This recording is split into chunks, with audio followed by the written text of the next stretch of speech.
2023, porque hoy la agencia S&P Global Ratings ha presentado sus perspectivas para 2023, pero también para un sector en específico, el sector bancario, y vamos a intentar preguntarles qué es lo que va a pasar este ejercicio o qué esperan ellos. Luigi Motti es responsable de análisis de instituciones financieras de S&P Global Ratings y está aquí con nosotros. Luigi, muy buenas. Hola, buenos días, Marta, ¿qué tal?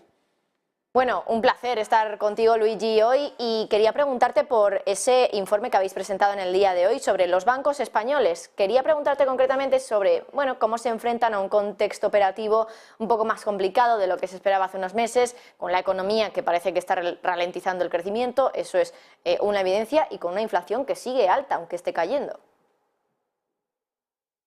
Sí, efectivamente, el entorno es bastante distinto al que estábamos esperando hace un año, incluso más recientemente, pero y de hecho nuestra expectativa es que el crecimiento va a seguir siendo positivo, pero más moderado de lo que esperábamos anteriormente. Para España, concretamente, esperamos un Producto Interior Bruto que va a crecer alrededor del 0,9 este año y luego un poco más en 2024, 1,9.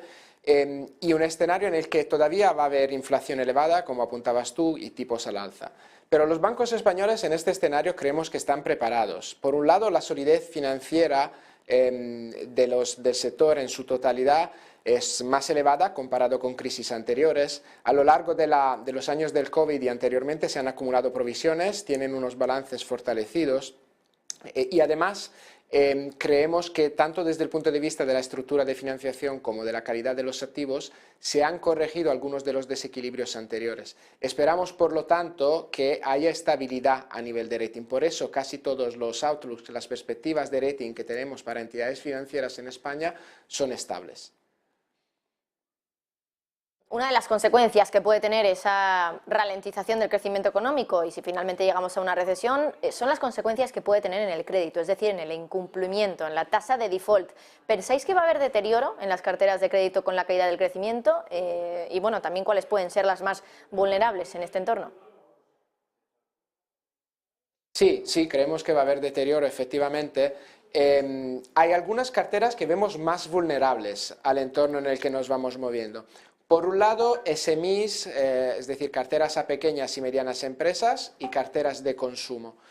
Sobre todo en términos de sectores corporativos, aquellos que o son más intensivos en el uso de energía o que todavía no han recuperado del todo los niveles de actividad desde la etapa del COVID, como pueden ser sectores cuales el sector de la construcción, sector inmobiliario, también sector turismo, transporte o incluso sectores químicos y el sectores minerarios y de metales. Ahora, si bien vemos deterioro en estas carteras, pensamos que el impacto final para el balance de los bancos va a ser contenido por una serie de razones. Primero, la exposición a estos sectores, si bien es diferente según la entidad, es en términos generales bastante reducida. La segunda razón es que el sector privado llega a esta fase del ciclo con balances más saneados, con un nivel de endeudamiento más contenido de lo que hemos visto anteriormente y además con unos niveles también de ahorros y de cajas que son más fuertes de lo que habíamos visto en crisis anteriores. Además, las carteras hipotecarias, que son una de los activos principales en el balance de los bancos, creemos que van a ser resilientes en el entorno en el que nos vamos a mover.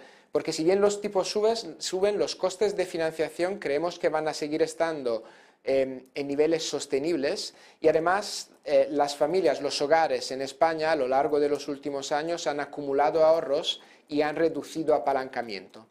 Por todo eso, creemos que al final el impacto en el balance, lo que decíamos antes, va a haber deterioro, pero los activos problemáticos van a crecer y mantenerse en niveles que pueden alcanzar un pico entre el 5,5% y el 5,5% y el 6% entre 2023 y 2024. Es decir, niveles mayores, más elevados de lo que son los activos problemáticos a fecha de hoy, que están alrededor del 4 con algo, pero mucho más bajos comparado con lo que hemos visto, por ejemplo, en la crisis de hace 10 años, cuando los activos problemáticos llegaron a alcanzar el 18%. Además, el coste de riesgo, es decir, las provisiones que los bancos van a tener que realizar frente a estos impagos, van a ser al fin y al cabo moderadas.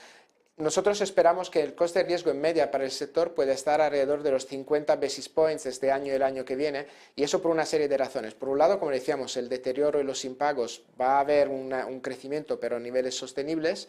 Por el otro, porque los bancos han acumulado provisiones a lo largo de los últimos años que se pueden utilizar frente a las situaciones de deterioro. Y para terminar, porque sigue habiendo una parte de las carteras que benefician de las garantías del ICO, de las garantías gubernamentales, y eso evidentemente da otro alivio y es otra medida de soporte que puede ayudar a las entidades financieras en caso de incremento de impagos y frente a las pérdidas de crédito.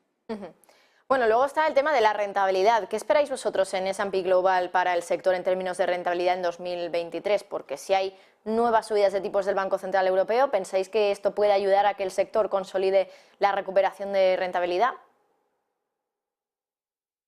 Sí, nosotros vemos el margen de intereses para las entidades españolas que se va a seguir beneficiando en 2023 de repricing de los activos a tipos más altos.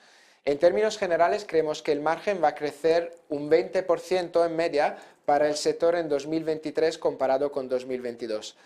Ahora bien, esto no se va a traducir en una misma proporción de mejora de resultado final por una serie de razones. La primera es que, como decíamos antes, el coste del crédito de todas maneras se va a incrementar. Y la segunda es que en cualquier caso las entidades financieras también tienen que hacer frente a las presiones de inflación sobre su base de costes. Nosotros creemos que en general el sector tiene la capacidad, tiene las herramientas para poder gestionar ese tipo de presiones. Además, en los últimos años se han reducido significativamente las estructuras de costes, tanto en términos de redes de oficinas, que se han reducido casi un 50% en los últimos 10 años en media, como a nivel de número de empleados y de personal, que también se ha reducido, creo, casi un tercio.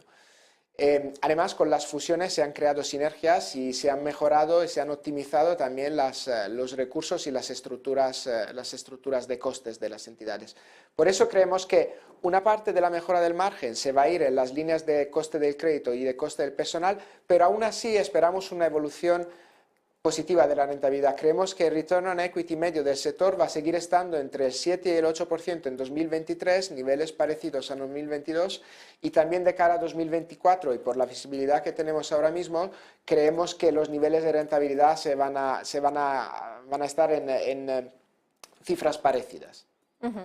Bueno, y ya por último, Luigi, quería preguntarte por los riesgos a los que se enfrenta el sector bancario en 2023. ¿Cuáles pueden ser esos riesgos?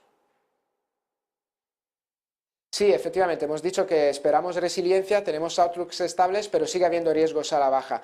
El primero es que se puedan producir desviaciones desde el punto de vista del escenario macroeconómico.